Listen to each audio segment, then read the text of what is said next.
Mga kapanayam natin, nandiyan na po ba ang ating next na mga kapanayam? Ayan, ang Pangulo po ng National Parent-Teacher Association ng Pilipinas, si Sir Willie Rodriguez. Ayan po, magandang hapon Sir Willie. Welcome po sa Ligtas Dapat with Ariel Rojas. Good afternoon po, Sir Ariel Rojas. No, maraming salamat sa muling pag-imbita. It's always an honor to share information and advocacy for the welfare of our parents and teachers. No? Ayun, thank you very much as well, sir, for joining us this afternoon. Sir, una po siguro, base sa assessment po ba ng DepEd, how many students are we expecting na back to school, high school, elementary ngayong June 8, sir?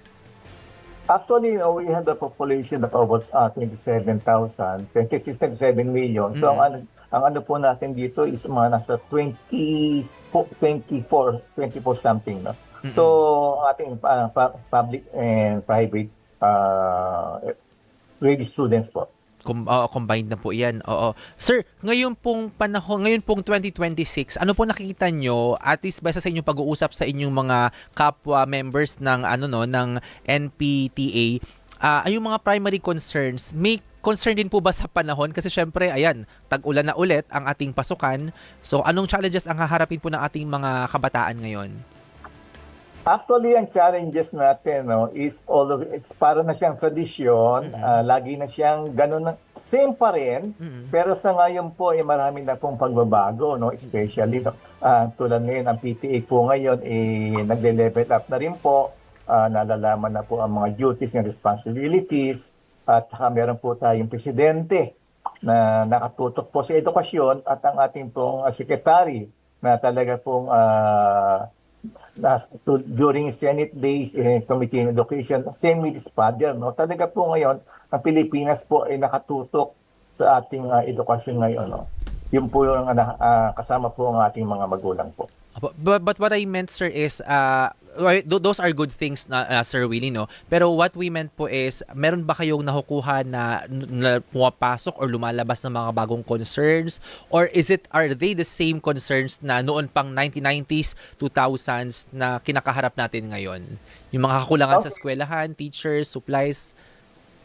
Actually, sa ngayon, magandang balita ngayon, dahil nga po sa natututunan ngayon at ang PTA po nalagi na po sa social media, na-distribute na namin yung aming mga best practices sa iba-ibang membro natin sa PTA, especially yung ating pong mga pagbabago ng financial assistance ng mga cities and mayors. Yung tawag dito, yung sa Parañaque is 500 monthly, tapos sa Pasay is 1,500 monthly assistance. At ginagaya na po rin yan ng ating mga iba-ibang mga local government. Especially sa ngayon, karamihan po sa buong Pilipinas, hindi na po sila bumibili ng ating mga tinatawag na mga school supplies.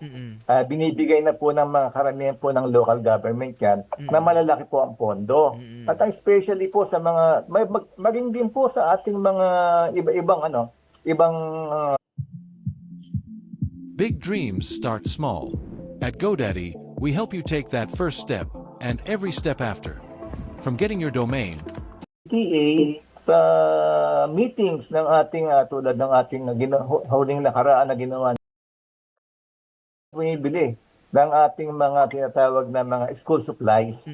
Binibigay na po ng mga karamihan po ng local government yan na malalaki po ang pondo. At especially po sa mga, maging din po sa ating mga iba-ibang ibang malalayong eskwelahan, ginagawa na rin po ng ating mga local government po yan. Apo. At ang po dito, kasama na rin po ang ating mga PTA sa meetings ng ating tulad ng ating huling nakaraan na ginawa ng ULAP, nakasama rin po ang PTA doon po sa ating paghahanda sa DRRM bantay-banta ito tungkol sa partisipasyon ng mga magulang sa ating mga evacuation center.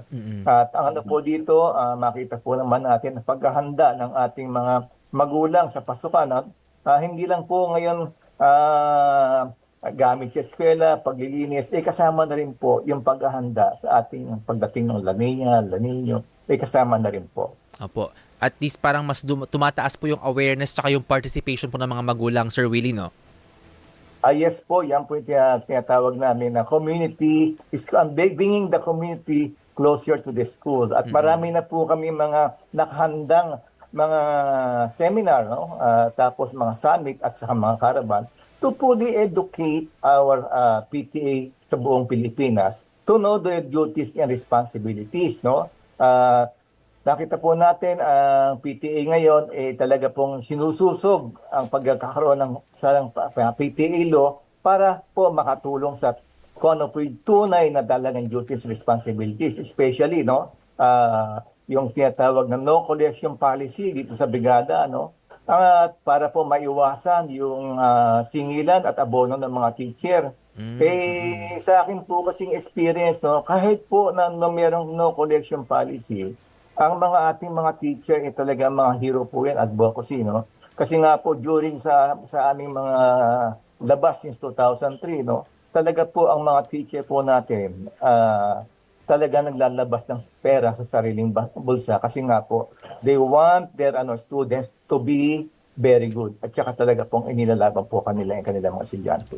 Sir, Willie, ang tanong din po natin siguro, no, do we think that our schools, based sa inyong experience, sir, do we think our schools po ba are more equipped now in handling disasters?